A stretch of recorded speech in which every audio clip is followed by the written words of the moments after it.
Philip Aroko, the man the DCI described as a person of interest in the murder of Kasipul Member of Parliament Ong'ondo, is being held by the police to record statements on the circumstances that led to the death of the lawmaker last week.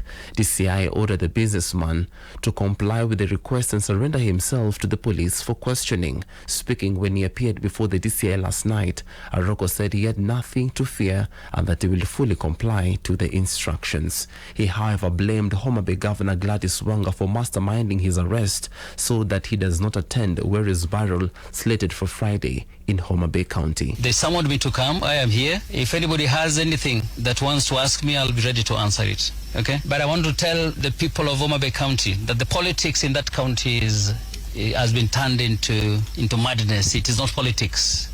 It is thuggery. And I saw the governor pushing so much for me to be called here. She's even making calls to the police for me to be called here to make a statement. She has achieved it now. But if she has something that she's sure about, then she has to push for me to come here. I want to tell her that we're changing the politics from thuggery to civilized politics in that constituency. Because those who fight people, those who kill people, those who maim people are employees of the county government of Homa Bay. They are on her payroll. She's never talked about anything, but she's achieved this one, that she has pushed for me to be here.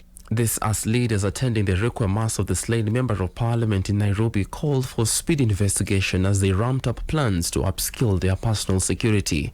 Led by Senate Speaker Emerson Kingi and his National Assembly counterpart Moses Wetangula, the leaders further urged City Hall to ensure all roads and avenues in the city are furnished with the CCTV cameras and are operational. Na ikiwa anaweza kutuma vijana kumuua wewe, kesho atatuma vijana kuniua mimi na kukuua wewe. Kwa sababu mtu ambaye angepiga risasi 5 kwa mpigo na askari aliye ndani ya gari asirudisha hata moja, lazima tujiulize nini. For us to get to know what kind of security you have. Kikulacho kinguone mwako. Haiwezi kufika wakati ambapo tunasherekea wakati miziba inapata mwenzako. Tunataka kuomba msamaha kama viongozi iwapo tumefanya ama kutenda ama kusema lolote ambalo limepelekea wananchi wa Kenya kutuona ni kama kwamba sisi sio wamoja na nyinyi.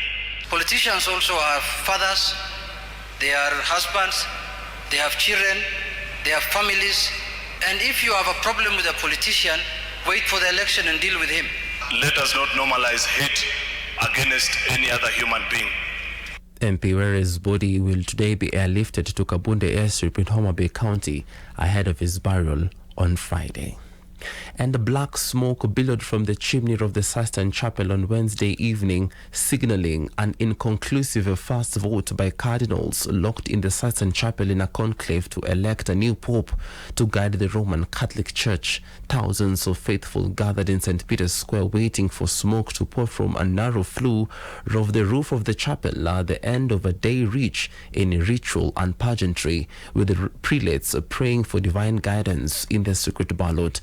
The crowds had to be patient as it took longer than expected for the smoke to appear more than 3 hours after the start of the conclave. This was an hour more than it took for a smoke to be seen after the first vote in 2013 conclave that picked the late Pope Francis. When a pope is chosen, white smoke will emerge, but this had not been expected on Wednesday. A pontiff has not been picked on the first day of a conclave in modern times. However, some cardinals said this week that they hoped to wrap up things by today or tomorrow to show the church can remain unified after the often divisive 12-year papacy of Francis, who died last month. The 133 cardinal electors, who are all aged under 80, will spend the night secluded in one of 2 Vatican guest houses where they can continue with the deliberations in a more informal setting before returning to the chapel this morning. Pearl Newsbeat. And the government has launched the National Social Health Authority registration for inmates.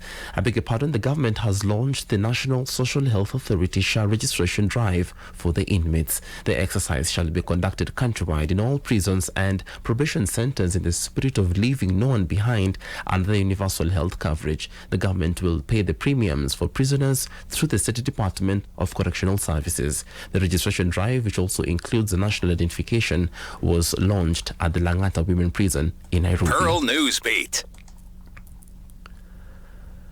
And 4 Kenyan filmmakers associated with the controversial BBC documentary Blood Parliament have been granted anticipatory bail of 10,000 Kenya shillings each following recent arrest and sparked public outrage. The Milimani Law Court issued the order today, or rather yesterday, and directed Nicholas Wambugu, Chris Wamai, Mark Denver Karibiu, and Brian Adagala to appear before the DCI on the 21st of May. Their case will be mentioned in court on the 28th of May 2025. Their lawyer Ian Mutiso confirmed that the court also barred the DCI from arresting or harassing the 4 who have drawn attention for their perceived link to the investigative piece exposing alleged state brutality during the anti-finance bill protest on the 25th of June last year. A leaked search warrant showed police were seeking evidence to connect the filmmakers to the BBC production, planning to charge them under the Cybercrimes Act. This is despite the BBC saying that the 4 were not involved in the documentary's filming. The filmmakers were first arrested on the 2nd of May following a raid on their Karen-based studio, during which police seized equipment and hard drives. They were held overnight at the Muthaiga and Pangani police stations and later released on a free bond after a public outcry. Pearl Newsbeat. And Kuppet has strongly opposed the government proposal to review and potentially de-gazette 44 hardship zones, warning that it will lead to reduced hardship allowances for teachers. Prime Cabinet Secretary Musalia Mudavadi had recently announced a review, saying it could save the government 6 billion Kenya shillings annually. However, Kuppet Secretary General Akelo Misori termed the plan unilateral and illegal, citing a lack of public participation and stakeholder engagement. Misori further emphasized the hardship zones reviews must be guided by legal and statistical standards from the Kenya National Bureau of Statistics, including access to basic services, poverty levels, and security.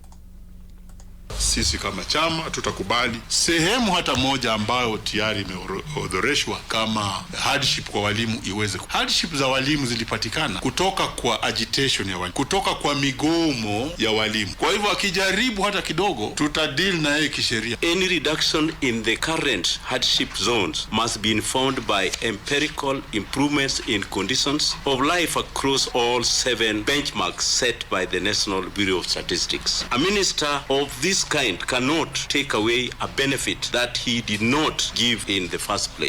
Pearl Radio, the home of fresh and classic hits.